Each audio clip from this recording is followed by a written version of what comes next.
अरिहन्ताणं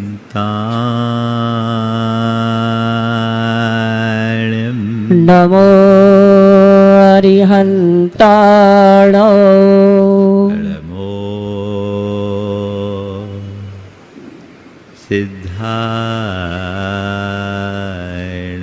नमो सिद्धाण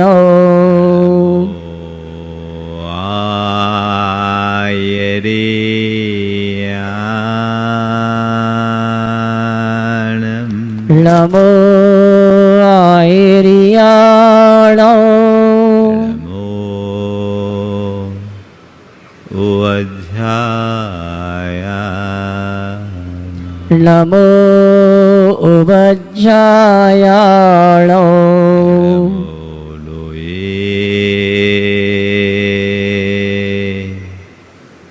सवशाहुनं नमो लोये शव्यशाहुण एसो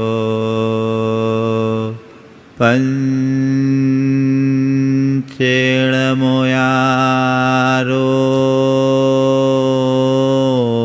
ऐसो पंच नमो यारो सवपाव पणाशनो शब्य पाव प्रणाशिनो मंगलाळं च सभ्येसिं मंगलाळं च शवेश्यं परमं होय मंगलम् परमं होय मंगलं। जय बोलो देवादिदेव 1008 श्री भगवान महावीर स्वामी की जय जय जय अहिंसा परमो धर्म की जय जय जय परम पूज आचार्य गुरुवर श्री विद्यासागर जी जय जय जय। बोले परम पूज मुनि श्री प्रमाण सागर जी महाराज की, मुनि श्री निर्वेक सागर जी महाराज की, मुनिवर श्री संधान सागर जी महाराज की। नमोस्तु गुरुवर नमोस्तु। मनुष्य जीवन इस संसार में सर्वश्रेष्ठ जीवन के रूप में जाना जाता है। मनुष्य को प्रकृति की सर्वश्रेष्ठ कृति माना जाता है। ऊपरी तौर पर देखें तो मनुष्य के पास ऐसा कुछ भी नहीं है जो उसे श्रेष्ठ साबित करे। न तो हमारे पास हाथी और घोड़े जैसी शक्ति है, न शेर जैसा पराक्रम है, न ही चीते जैसी फुर्ती है और नहीं हिरण जैसी चपलता और सुंदरता है। एक छोटा सा मच्छर भी हमें परेशान कर डालता है। अगर इस दृष्टि से विचार करें तो संसार के अन्य प्राणी हमसे कहीं बेहतर प्रतीत होते हैं। फिर भी मनुष्य श्रेष्ठ है, क्योंकि मनुष्य के पास एक ऐसी शक्ति है जिसके बल पर वो हाथी पर भी अंकुश लगा देता है, घोड़े पर भी लगाम कसकर सवारी कर लेता है, शेर चीते को भी अपने वश में कर सकता है। और वह शक्ति क्या है? वो शक्ति है मन, विचार, संकल्प। ये एक ऐसी शक्ति है जो मनुष्य को महान बना देता है। जैसा समर्थ मन मनुष्य के पास है, जैसी विचारण क्षमता एक मनुष्य के पास है, वह संसार के इतर प्राणियों के पास नहीं है। शास्त्रकारों ने मनुष्य शब्द की व्युत्पत्ति करते हुए लिखा है, मनेन उत्कटा मानवा। जो मन से उत्कट यानी समृद्ध है वो मनुष्य है। कहा जाता है कि मनुष्य मनु की संतान है। मैं कहता हूं मनुष्य मन की संतान। हम अपने मन को जिस दिशा में ले जाएं, हमारा जीवन वैसा बनता है। शास्त्रों में ऐसा लिखा है, बंधाय विषयासक्तम मुक्ते निर्विषयम मनः मनः एव मनुष्याणाम कारणम बंध मोक्षय। विषयासक्त मन बंधन का कारण है और विषय रहित मन मुक्ति का आधार है। मन ही मनुष्यों के बंधन और मुक्ति का कारण है। हमने सुना है कि नर से नारायण बना जाता है, सुना है? तो नर से नारायण या निरंजन भी बना जाता है, तो नर से नारकी भी बना जाता है। कौन नर नारायण निरंजन बनता है और कौन नारकी बनता है? जिसका मन सही दिशा में काम करता है वो निरंजन हो जाता है, और जिसका मन गलत दिशा में मुड़ जाता है वो नारकी हो जाता है। अपने मन की शक्ति, अपने मन की क्षमता को पहचानने की जरूरत है।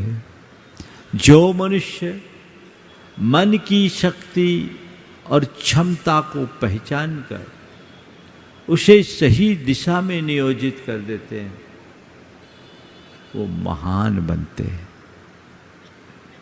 आपको अपने मन की शक्ति का पता है? पता तो है कि नहीं है? है। मन की शक्ति का पता तो है, लेकिन उसका प्रयोग नहीं है। क्यों नहीं है प्रयोग? क्योंकि आपने अपने मन की दिशा उल्टी बना रखी है। इस चातुर्मास में मेरी एक ही कोशिश है, वो क्या है? आपकी दिशा को बदलने की। दिशा को बदलने की मतलब, अभी मेरी तरफ मुंह है, उधर पीठ कर लो, सामने देखने लगो, दिशा बदल जाएगी। ये डायरेक्शन तो रोज होता है कि नहीं? आप आते हैं उस समय आपकी दिशा कुछ और होती है, जब यहाँ से जाते हैं तो आपकी दिशा कुछ और होती है। फिजिकली चेंज करना कोई बहुत बड़ी बात नहीं है। मैं आपके फिजिकल डायरेक्शन को चेंज करने की बात नहीं करता, मैं आपके मेंटल डायरेक्शन को बदलना चाहता हूं। अपने माइंडसेट को बदलिए। मेरी सोच की दिशा कैसी है, इसे परखने की कोशिश कीजिए।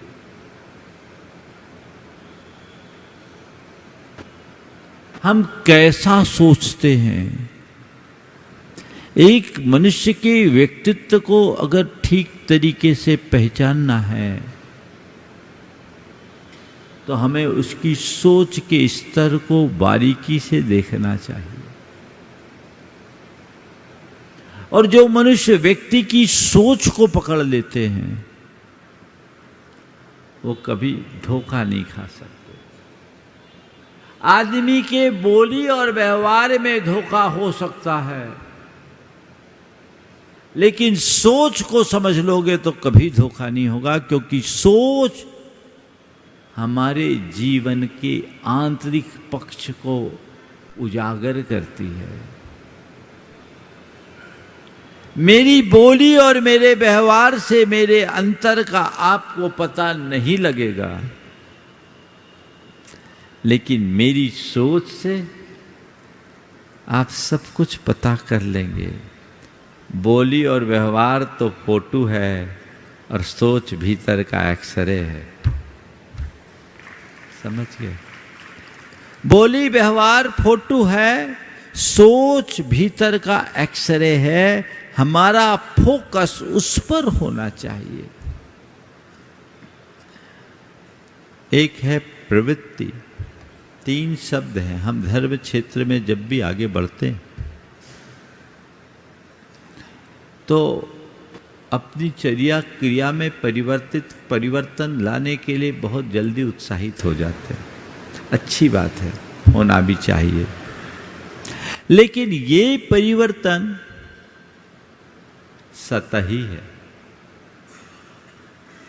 कोई जरूरी नहीं कि हमारी चर्या क्रिया का परिवर्तन हमारे जीवन में प्रभाव छोड़े, कोई जरूरी नहीं। 3 शब्द, वृत्ति, प्रवृत्ति और परिणाम। क्या बोला? वृत्ति, प्रवृत्ति और परिणाम। आप जो सामने प्रकट हुए हो ना, ये आपका परिणाम है। जो भी चर्या और क्रिया है जो झलक रही है वो हमारी प्रवृत्तियों का परिणाम है। हमारी जैसी प्रवृत्ति होती वैसा परिणाम आता है। हमारी पर्सनालिटी दिखती है किससे? हमारी प्रवृत्ति से।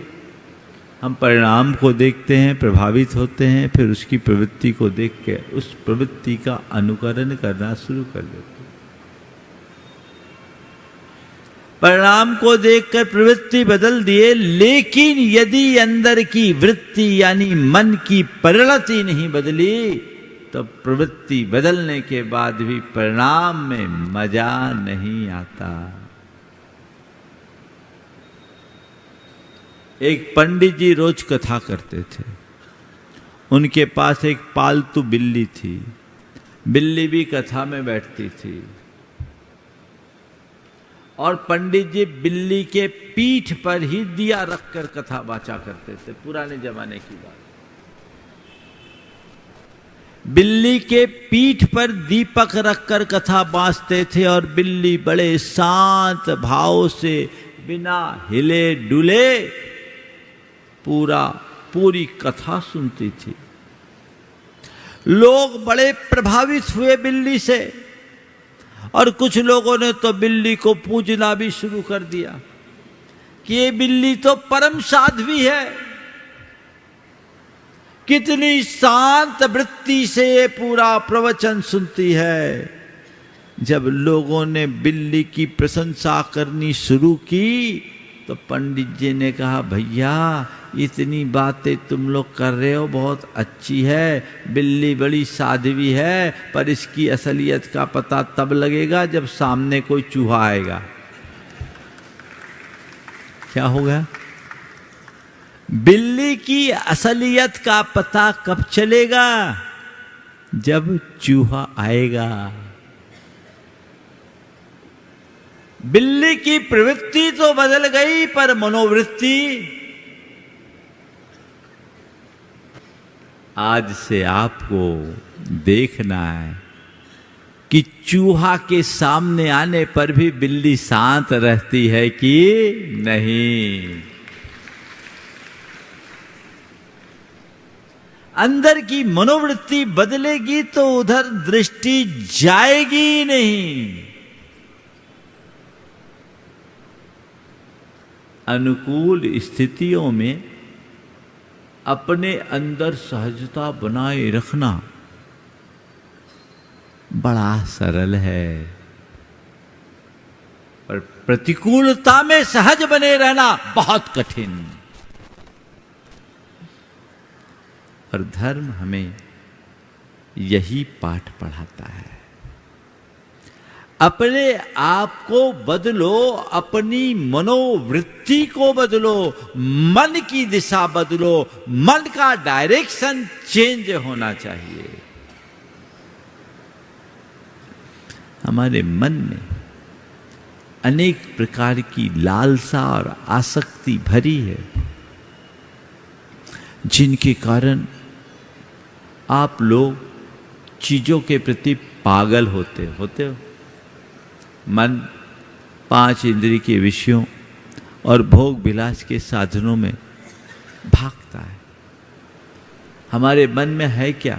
विषय और कषाय, पंचेंद्रिय के विषय और काम क्रोध लोभ की भावनाएं, ये हमारे मन पर हावी है और हमारा मन बार बार बार बार उधर ही भागता है। ये मन की नकारात्मक दिशा है। अगर एक बार आपका डायरेक्शन बदल गया तो जिन चीजों के लिए आप पागल होते हो ना, उसे देखने की भी इच्छा नहीं होगी। और बस यही तो उपलब्धि है। आपको क्या करना है? एक बार गुरुदेव ने बहुत अच्छी बात कही। किसी ने कहा गुरुदेव मोक्ष मार्ग तो बहुत कठिन है। बोले नहीं, मोक्ष मार्ग बहुत सरल है। गुरुदेव ने कहा मोक्ष मार्ग बहुत सरल है। बोले गुरुदेव बहुत कठिन लगता। बोले नहीं, बिल्कुल सरल है। बोले क्या है? बोले कुछ नहीं करना, जिधर मुंह हो उधर पीठ कर लेना, और जिधर पीठ है उधर मुंह कर लेना। क्या करना है? मुंह की तरफ पीठ कर लेना है और पीठ की तरफ मुंह कर लेना है। यानी अभी तुम्हारा मुख भोग विषय की तरफ है, उधर पीठ कर लो, और तुम्हारी पीठ प्रभु परमात्मा की तरफ है, उधर मुख कर लो। मोक्ष मार्ग हो गया। दृष्टि को बदलना है, सोच को बदलना है। हम चीजों को किस एंगल से देखते हैं, किस दृष्टि से देखते हैं, सबसे ज्यादा महत्वपूर्ण ये है। एक राग की धारा है, एक वैराग्य की धारा है। ये कोई अलग अलग धारा नहीं है। जब तक तुम्हारी दृष्टि पदार्थनिष्ठ होगी, राग की धारा होगी, और जिस दिन तुम परमार्थनिष्ठ हो जाओगे, वैराग्य की धारा बहेगी। बदल जाएंगे। व्यक्ति वही है, धारा बदलने से जीवन बदल जाता है। सुकुमार मुनिराज, जिनको सरसों का दाना चुभता था, आप लोगों ने सुना? सुकुमार महाराज जिन्हें सरसों का दाना चुभता था, रत्न कंबल भी जिन्हें चुभन पैदा करते,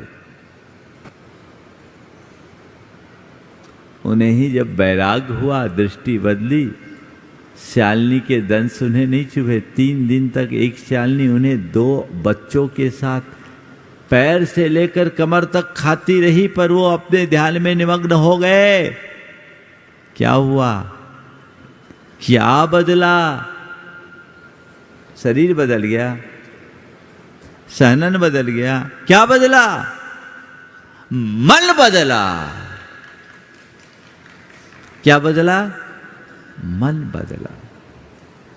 तो हमें अपने मन की दिशा को बदलने का लक्ष्य रखना है।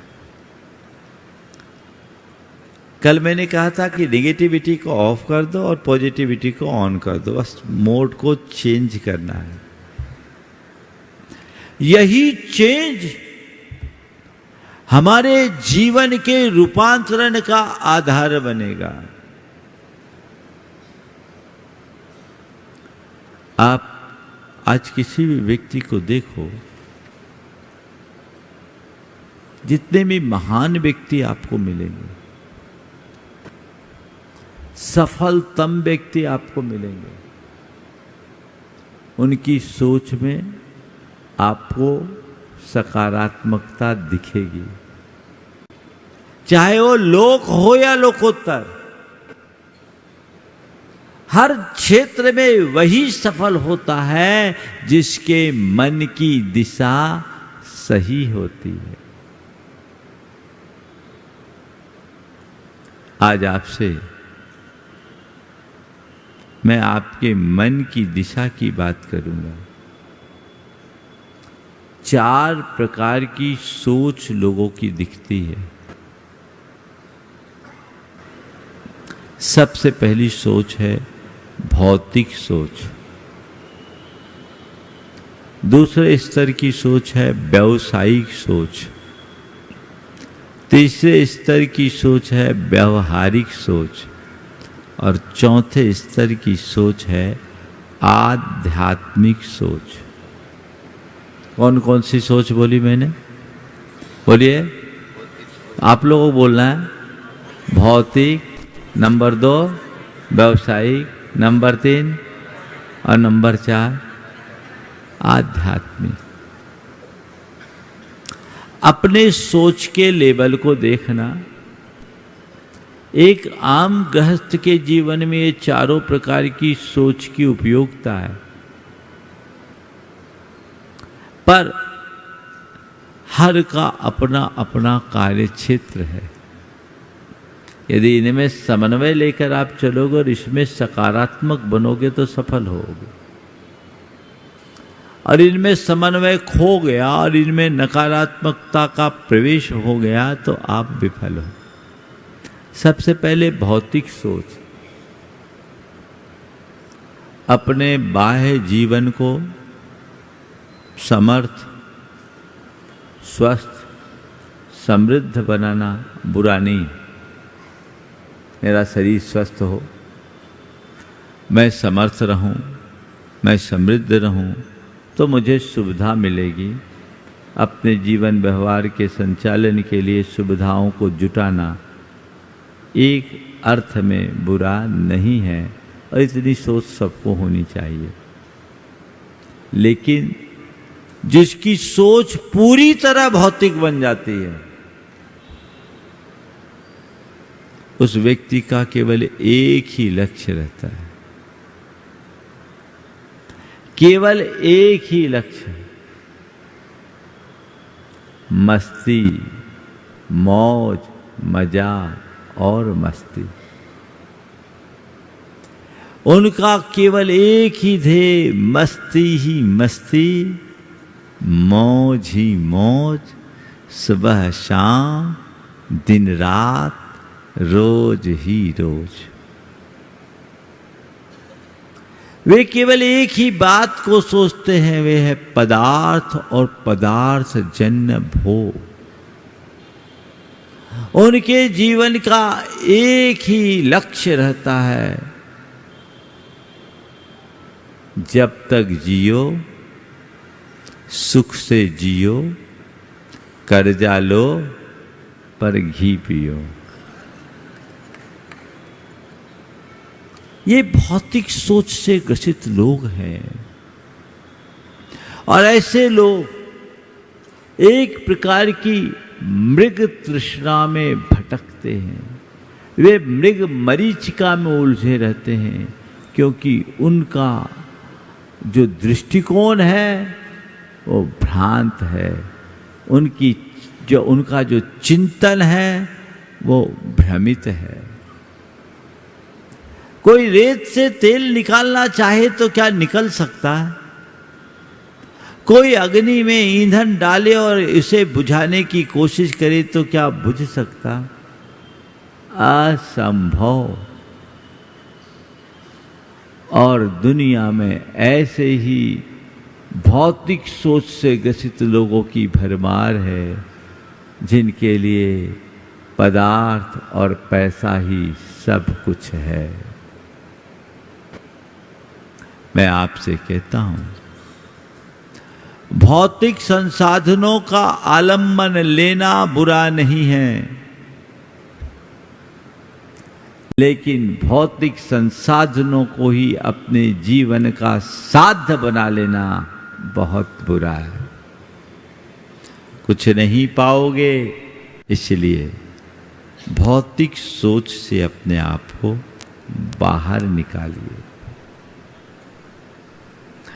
दूसरी सोच है व्यावसायिक सोच।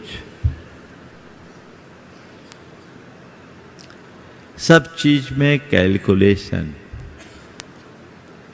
जब आप अपने व्यापार क्षेत्र में हो, प्रतिष्ठान में हो, व्यवसाय स्थल पर हो, अपने क्लाइंट और कस्टमर से डील करते हो, उस समय हिसाब किताब की बात तो समझ में आती है, क्योंकि व्यापार तो लाभ के लिए किया जाता है। तो दुकान में बैठो, व्यवसाय में बैठो, कार्यस्थल में रहो, उस समय लाभ हानि को देखो तो समझ में आता है। लेकिन यही जोड़ो घटाओ हर कार्य में करने लगो तो बड़ा गड़बड़ हो जाता है। आजकल कई जगह ऐसा देखने में आने लगा है कि लोग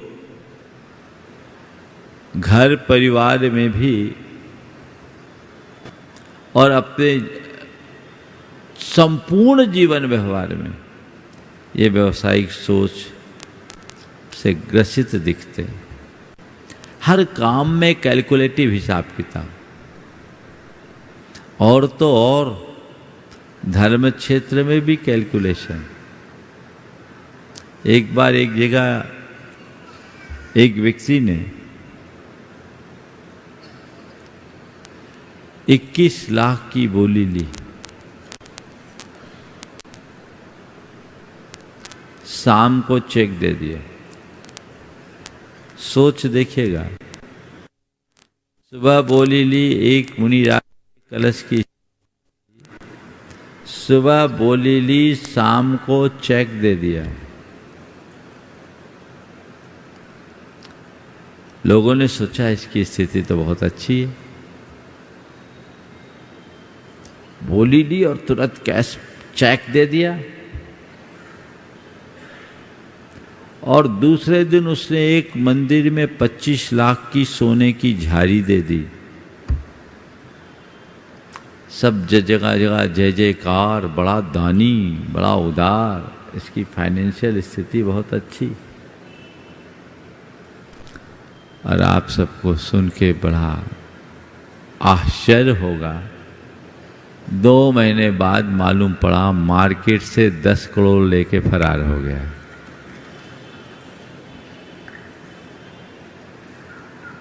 ये धर्म का व्यावसायिक उपयोग। मैं कोई किस्सा नहीं बता रहा हूं, लोग सुन रहे होंगे, जहां के लोग होंगे। मैं किसी स्थान का नाम नहीं बताता, क्योंकि मुझे आप लोगों को सेफ करना रहता है, इसलिए बहुत सारी बातों को सेंसर कर लेता हूं।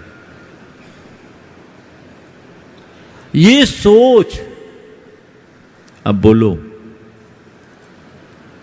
ऐसे व्यक्ति को देख के लोग क्या कहें? लोगों ने विश्वास जमाया, लोगों पर विश्वास जमाया और दुरुपयोग किया।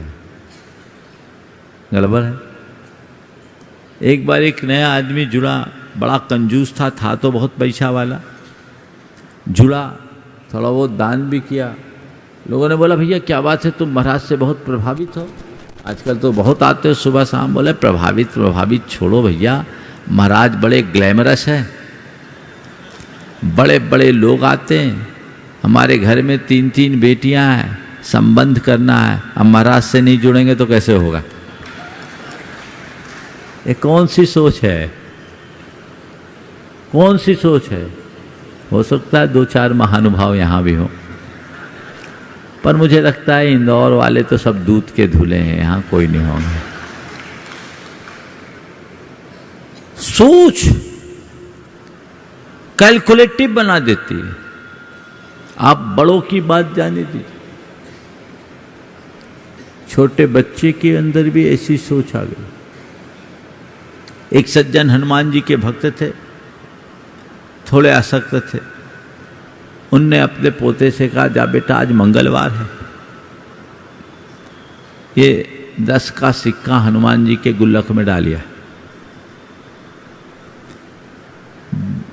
10 साल का पोता बोलता है, दादा गुल्लक में पैसा डालूंगा, आपको पुण्य मिलेगा, मुझे क्या मिलेगा?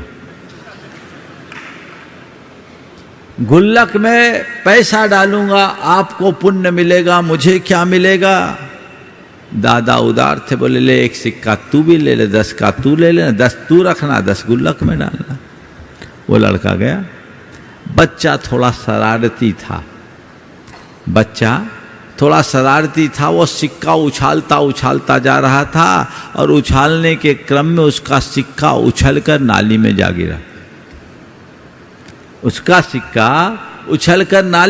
गिरा। तो उसने फट से कहा, हे हनुमान जी, आपके हिस्से का सिक्का नाली में गया, मेरा रह गया। ये क्या है? ये सोच, कैलकुलेटिव सोच। अपने मन का अंतर विश्लेषण करके देखिए। व्यवसाय को छोड़कर अन्य स्थानों में आप व्यवसायिक नजरिया तो नहीं रखते हैं, चाहे घर परिवार हो, जीवन व्यवहार हो या धर्म क्षेत्र। यहां व्यवसायिक नहीं, यहां व्यवहारिक होना चाहिए। क्या होना चाहिए? व्यवहारिक। व्यवसायिक सोच और व्यवहारिक सोच में एक बड़ा अंतर है। व्यवसायिक सोच में प्रॉफिट एंड लॉस की बात की जाती है, और व्यवहारिक सोच होगी तो आप गुड और बैड की बात करेंगे। क्या? एक तरफ प्रॉफिट और लॉस है, एक तरफ और बैड है। दुकान में बैठोगे तो अच्छा बुरा देखोगे तो कभी सफल नहीं होगे, लेकिन घर परिवार हो, जीवन व्यवहार हो, वहां आपको क्या देखना है? वहां लाभ हानि नहीं, वहां अच्छा बुरा देखना है। अगर लाभ हो रहा है, परिणाम बुरा है, तो हमारे लिए त्याज्य है, और परिणाम अच्छा है, हानि है, तो भी स्वीकार है। यह है व्यवहारिक सोच। व्यवहारिक सोच का मतलब अपने साथ अपने संपर्कियों की भावनाओं का सम्मान, उनका समादर करते हुए जीना। एक दूसरे की भावनाओं का सम्मान हमें व्यवहार सिखाता है, जो हमारे आचरण और व्यवहार में शिष्टता, भद्रता, विनम्रता और सभ्यता को प्रकट करता है। ये सोच व्यवहारिक होती है। जो व्यक्ति व्यवहारिक सोच का धनी होता है, वो कभी किसी को निराश नहीं करता। उसका व्यवहार सबके साथ बड़ा सधा हुआ होता है, और हर कोई उसका प्रशंसक और अनुगामी भी होता है। आप लोग अपने व्यवहारिक सोच को बहुत अच्छे से मेंटेन करते हो, और प्रायः हर काम करते समय इस बात का ख्याल भी रखते हो कि इसका परिणाम क्या होगा, सामने वाले को बुरा तो नहीं लगेगा, रिजल्ट अच्छा होना चाहिए, परिणाम बिगड़ना नहीं चाहिए। ये सोचते आप? सोचते। कुछ लोग हैं वो कहते हैं हम तो खराब बोलते हैं, चाहे सामने वाले को खराब लगे या अच्छा।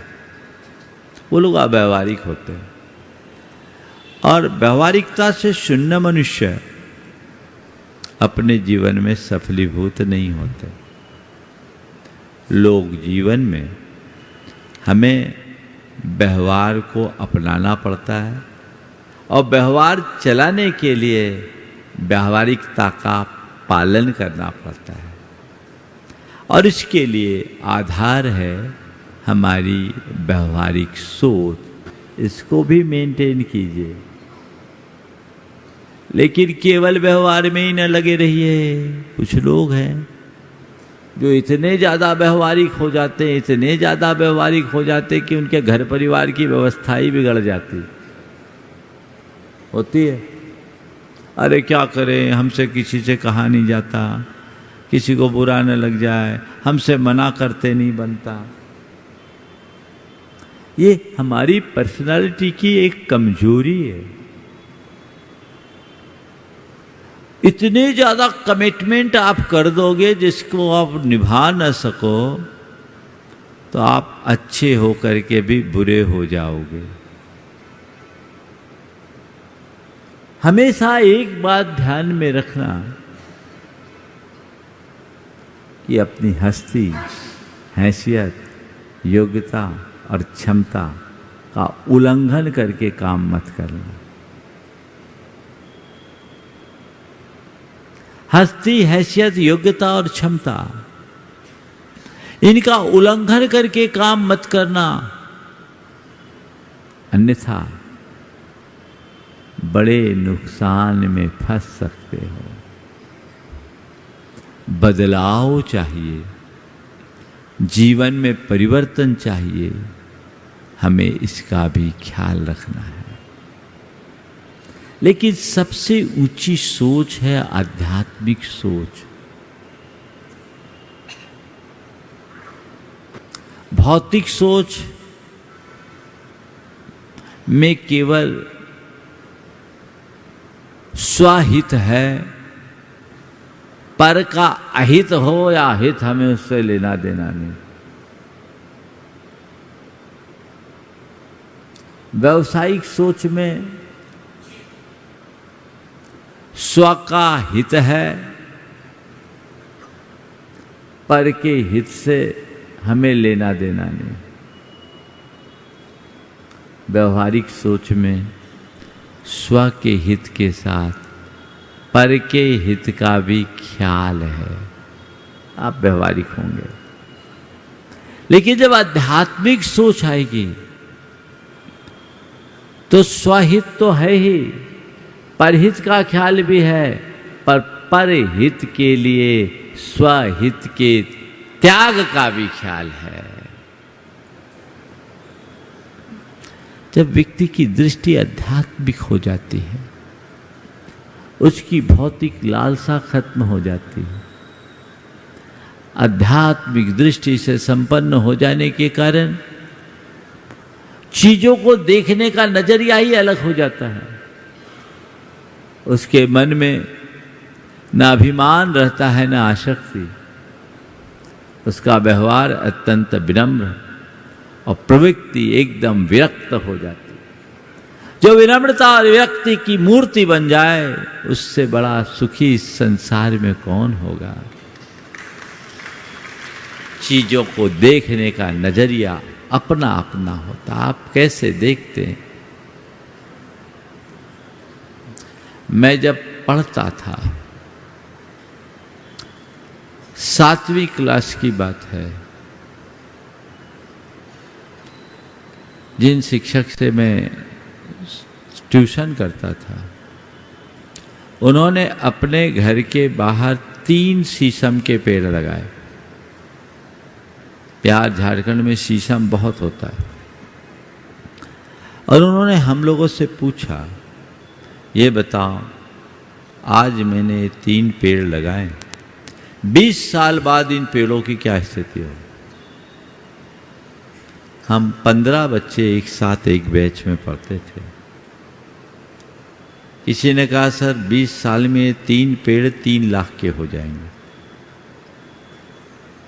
एक ने कहा, महाराज सर इस 20 साल में ये पेड़ इतने बड़े हो जाएंगे और इतना कचरा घिरेगा कि घर में घुसना मुश्किल हो जाए। एक ने कहा 20 साल में पेड़ बढ़ेंगे, इसमें इतने पक्षी बैठेंगे कि पूरा आंगन उनके बीट से भर जाएगा। बहुत लोगों ने बहुत सारी बातें बोली। मेरा कुछ ऐसा सुयोग था कि कोई भी क्वेश्चन होता तो सबसे पहले मेरा हाथ उठता और उत्तर जब कोई नहीं दे पाता तो मुझसे पूछा जाता था। मैं उनके बाजू में ही बैठता था। आखिरी में जब मुझसे पूछा गया कि जैन बोलो 20 साल बाद इन तीनों पेड़ों की क्या स्थिति होगी? मैंने कहा सर 20 साल बाद ये पेड़ पूरे मोहल्ले की शान बनेंगे, इतने हरे भरे होंगे कि पूरे मोहल्ले को ऑक्सीजन से भर देंगे। ये जब मैं 7वीं क्लास में था तब की बात है, और तब उन्होंने मेरे पीठ पर हाथ रखते हुए कहा कि तेरी सोच तो संतों जैसी सोच है। तब मैंने कभी सोचा भी नहीं था कि कभी मैं साधु जीवन को अंगीकार कर पाऊंगा, लेकिन ये बात सही है कि सोच ही मनुष्य को महान बनाती है और सोच से पतन होता है। चीजों को कैसे देखते हैं आप, वो दृष्टि अपने अंदर जगाइए। आज ही सुबह की बात है, जब मैं प्रातः भ्रमण के लिए गया शौचादि के निमित्त, मेरे साथ काफी लोग थे, वृक्षारोपण की चर्चा हो रही थी। तो बोले महाराज जी लाखों वृक्ष लग रहे हैं, इसमें बहुत पैसा खर्चा हुआ होगा, ये वृक्ष पनपेंगे भी नहीं और पता नहीं क्या होगा, बिल तो लंबे चौड़े हो जाते हैं, सरकारी खर्चे होते हैं, बहुत सारी बातें थी। प्रायः जो एज यूजुअल आप लोग बोलते सब चल रहा था। मैंने सबकी बात सुनी। हमने कहा भैया तुम लोग जो बोल रहे हुआ, नहीं करने से तो अच्छा हुआ। तुम बोलते हो 20% भी फलीभूत नहीं होंगे, तो हमने कहा 20% तो फलीभूत होंगे, क्या चिंता करते हो। ये सोच लो कि इन पेड़ों को लगाने का कॉस्ट इतना है, 5 गुना कॉस्ट कर लो। वर्तमान सिस्टम को देखते हुए यदि तुम यही सोचते रहोगे कि पेड़ लगाएंगे तो सब ऊपर ही ऊपर खत्म हो जाएगा, कागजों में होगा, 20% ही बचेगा, तो 20% बचना भी तो एक बड़ी उपलब्धि है। हम ये तय कर ले कि 5 गुने स्ट्रेंथ लगाएंगे, 100% हो जाएगा। सोच हमेशा ऐसी बनाइए कि हर स्थिति में सकारात्मकता घट सके। मैं आपसे कहता हूं, चाहे भौतिक क्षेत्र हो, चाहे व्यवसायिक क्षेत्र हो, या व्यवहारिक जीवन अथवा आध्यात्मिक, चारों जगह सकारात्मकता होनी चाहिए। आध्यात्मिकता में तो सकारात्मकता है ही, लेकिन सब जगह सकारात्मकता। भौतिक सोच होना बुरा नहीं, लेकिन उतना ही जहां उसकी आवश्यकता है। भौतिक क्षेत्र में सकारात्मकता का मतलब आप अपने स्वास्थ्य के प्रति सकारात्मक रहिए, आप अपनी सुविधाओं के प्रति सकारात्मक रहिए, आप अपनी समृद्धि के प्रति सकारात्मक रहिए। और जब आप इन सब के प्रति सकारात्मक रहोगे तभी आप भौतिक रूप से समृद्ध और सुरक्षित रह पाओगे। यदि आपके मन में निगेटिविटी हावी हो गई तो आप वहां भी विफल रहोगे। व्यवसाय में भी अगर आप निगेटिव बने हो तो नकारात्मकता का परिणाम तो नकारात्मक ही होगा। दुकान खोले हो, पता नहीं धंधा चलेगा कि नहीं चलेगा, चलेगा कि नहीं चलेगा, कहीं नुकसान ना हो जाए, कोई दूसरा कॉम्पिटिटर खड़ा ना हो जाए, कहीं मार्केट नीचे नहीं। अरे ये सब फिजूल की बातें दिमाग में ला करके बिठाल दोगे तो वहीं बैठे रह जाओगे। आगे बढ़ना है तो सारी नकारात्मकता को हटाओ और जिस दिशा में आगे बढ़ना है केवल अपने ध्येय और लक्ष्य को सामने रखो, सफल हो जाओ। व्यवहारिक क्षेत्र में भी हमें सकारात्मकता होनी चाहिए। जब हम अंदर से सकारात्मक होते हैं तो हमारे सारे संबंधों में ताजगी बनी रहती है। हम किसी से मिलते हैं तो बड़े गर्मजोशी से मिलते हैं। हमारे हर व्यवहार और प्रवृत्ति में हमारे भीतर का उत्साह, उमंग और ओज झलकता है। और हम ही खुद ही नकारात्मक हैं तो खुद ही हारे थके से हताश और विषन्न मुख हों, मुंह लटकाए बैठे रहें तो क्या होगा। हम खुद ऊर्जित रहेंगे तो औरों को ऊर्जावान बना पाएंगे। इसलिए व्यवहार में भी सकारात्मक बनेगा। और अध्यात्म तो सकारात्मकता का ही परिणाम है। जो बुराई में भी अच्छाई देख ले वो अध्यात्म है। जो प्रतिकूल में भी अनुकूलता ढूंढ ले वो अध्यात्म है। जो दुख में भी सुख खोज ले वो अध्यात्म है। और जो विपत्ति में भी संपत्ति का दर्शन करा दे वो अध्यात्म है। दृष्टिकोण वैसा बनाइए, तब जीवन सफलीभूत होगा। तो उल्टी सोच का उल्टा परिणाम, सीधी सोच का सीधा परिणाम। हम लोग बोलते हैं आदमी तो उल्टी खोपड़ी है, कहते हैं ना कभी कभी बातचीत में। एक भी इंसान उल्टी खोपड़ी देखा क्या? ऐसा कोई है? लोग एक दूसरे को इशारा कर रहे हैं, पर किसी का आज तक किसी का चेहरा इधर का इधर हुआ क्या? फिर भी उल्टी खोपड़ी लोगों की भरमार है। उल्टी खोपड़ी वो नहीं जिसकी आंखें पीठ की तरफ हो। उल्टी खोपड़ी वो है जिसकी सोच उल्टी है ना। अगर दो छोटे बच्चे हों सभा में तो आ जाओ। दो छोटे बच्चे, आ जाओ बेटा, आ जाओ, आ जाओ, आ जाओ। और छोटे बच्चे जो भी हो आ जाओ, एकदम छोटे बच्चे दो, जल्दी से आ जाओ, आ जाओ, आ जाओ। हाँ, इसी उम्र के दो बच्चे आ जाओ। आओ बेटा तुम आ जाओ, आ जाओ। वो छोटा बच्चा आ रहा है, आओ आओ, जल्दी आ जाओ। केजी में पढ़ते हो, 1 में पढ़ते हो, स्कूल जाते हो? इनको माइक दो भाई। आ जाओ, आ जाओ बेटा, ऊपर आओ, जल्दी आओ, ऊपर आ जाओ, ले लो, आ जाए।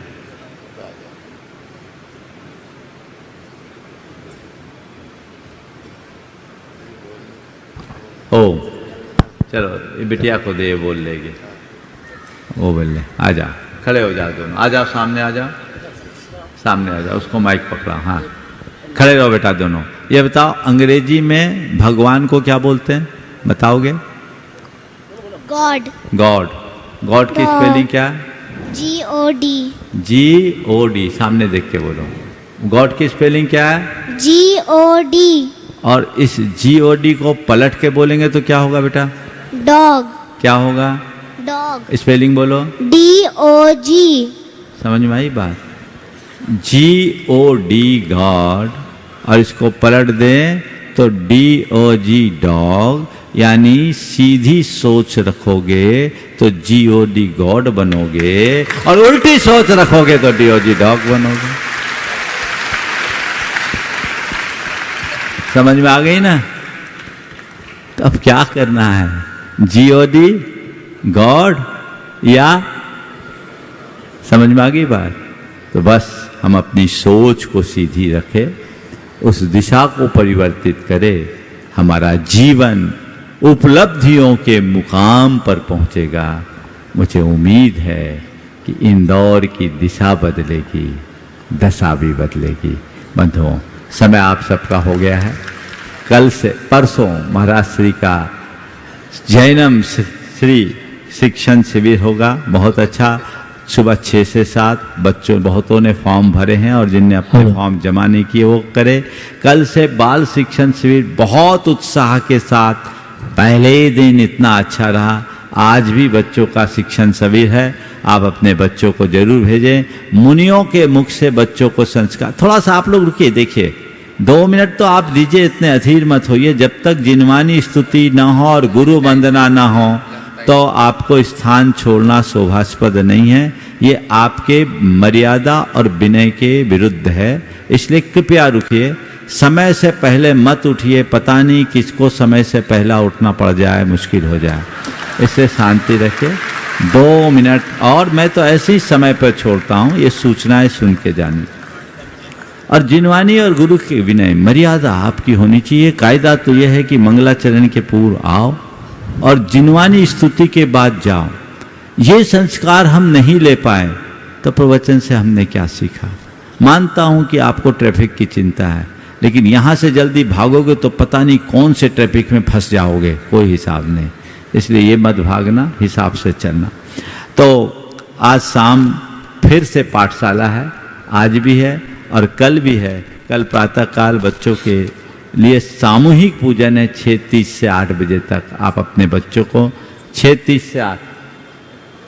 से 8 अपने बच्चों को लेकर के आए और लाभ लें, और इसी तरह आप सब लाभ लेंगे। कल रविवार है और कल ठीक 8:25 से रविवार ही यह प्रवचन इसी स्थान पर होगा और शंका समाधान भी होगा। हम लोगों का दोपहर में स्वाध्याय होता है गोमट सार और समय सार पर, जो 3 बजे से 3:30 तक गोमट सार जीवकांड और 3:30 से 4 बजे तक आपके जाकर के समय सार। हमारे पास हमारे अग्रज मुनिराज निर्यापक समन सुधा सागर जी का मैसेज आया कि आपने बहुत अच्छा कर लिया कि आप गोमट सार जीव कांड लगा रहे हो। हमारे 12 वर्षीय परीक्षा वालों का बहुतों का हम पर प्रेशर था, आपने हमारा काम हल्का कर दिया। तो वो ऑनलाइन है, उसमें जो भी 12 वर्षीय में पढ़ रहे हैं वो उसका लाभ लें। और हमें ये मालूम पड़ा 2:30 बजे से सुधा सागर जी महाराज के मुख से सर्वार सिद्धि की कक्षा भी चल रही है, वो भी ऑनलाइन है। ये बहुत अच्छा सहयोग है टेक्नोलॉजी का प्रयोग करके। जिन्हें जिस ग्रंथ का लाभ लेना है वो लाभ लें। पर एक ही बात मैं कहूँगा, मुनियों के मुख से सुनोगे तो आप लाभान्वित होगे और जीवन को सफलीभूत बनाओगे। यहीं पर विराम। मंगल मंगल होए जगत में सब मंगलमय होय। मंगल हो ये जगत में सब मंगलमय हो। इस धरती के हर प्राणी का मन मंगलमय हो। इस धरती के हर प्राणी का मन मंगलमय हो। कहीं क्लेश का लेस रहे ना दुख कहीं भी हो। कहीं क्लेश का लेस रहे ना दुख कहीं भी हो। मन में चिंता भय न सतावे रोग शोक नहीं हो। मन में चिंता भय न सतावे रोग शोक नहीं हो। नहीं बैर अभिमान हो मन में क्षोभ कभी नहीं हो। नहीं बैर अभिमान हो मन में क्षोभ कभी नहीं हो। मैत्री प्रेम का भाव रहे नित मन मंगलमय हो। मैत्री प्रेम का भाव रहे नित मन मंगलमय हो। मंगल होए जगत में सब मंगलमय हो। मंगल हो ये जगत में सब मंगलमय हो। इस धरती के हर प्राणी का मन मंगलमय हो। इस धरती के हर प्राणी का मन मंगलमय हो। मन का सब संताप मिटे अरु अंतर उज्ज्वल हो। मन का सब संताप मिटे अरु अंतर उज्ज्वल हो। राग देश और मोह मिट जाए आत्म निर्मल हो। राग देश और मोह मिट जाए आत्म निर्मल हो। प्रभु का मंगल गान करे सब पापों का क्षय हो। प्रभु का मंगल गान करे सब पापों का क्षय हो। इस जग के हर प्राणी का हर दिन मंगलमय हो। इस जग के हर प्राणी का हर दिन मंगलमय हो। मंगल होए जगत में सब मंगलमय हो। मंगल हो ये जगत में सब मंगलमय हो। इस धरती के हर प्राणी का मन मंगलमय हो। इस धरती के हर प्राणी का मन मंगलमय हो। गुरु हो मंगल प्रभु हो मंगल धर्म सुमंगल हो। गुरु हो मंगल प्रभु हो मंगल धर्म सुमंगल हो। मात पिता का जीवन मंगल परिजन मंगल हो। मात पिता का जीवन मंगल परिजन मंगल हो। जन का मंगल गण का मंगल मन का मंगल हो। जन का मंगल गण का मंगल मन का मंगल हो। राजा प्रजा सभी का मंगल धरा धर्ममय हो। राजा प्रजा सभी का मंगल धरा धर्ममय धर्ममय हो। मंगल मंगल होए जगत में सब मंगलमय हो। मंगल मंगल होए जगत में सब मंगलमय हो। इस धरती के हर प्राणी का मन मंगलमय हो। इस धरती के हर प्राणी का मन मंगलमय हो। मंगलमय हो प्रात हमारा रात सुमंगल हो। मंगलमय हो प्रात हमारा रात सुमंगल हो। जीवन के हर पल हर क्षण की बात सुमंगल हो। जीवन के हर पल हर क्षण की बात सुमंगल हो। घर घर में मंगल छा जाए जन जन मंगल हो। घर घर में मंगल छा जाए जन जन मंगल हो। इस धरती का कण कण पावन हो मंगलमय हो। इस धरती का कण कण पावन और मंगलमय हो। मंगल मंगल होए जगत में सब मंगलमय हो। मंगल मंगल होए जगत में सब मंगलमय हो। इस धरती के हर प्राणी का मन मंगलमय हो। इस धरती के हर प्राणी का मन मंगलमय हो। सब जग में मंगल बढ़े। सब जग में मंगल बढ़े। चले अमंगल भाव। चले अमंगल भाव। है प्रमाण की भावना। है प्रमाण की भावना। सब में हो सद्भाव। सब में हो सद्भाव। जय बोलो परम पूज्य आचार्य गुरुवर श्री विद्यासागर जी महाराज।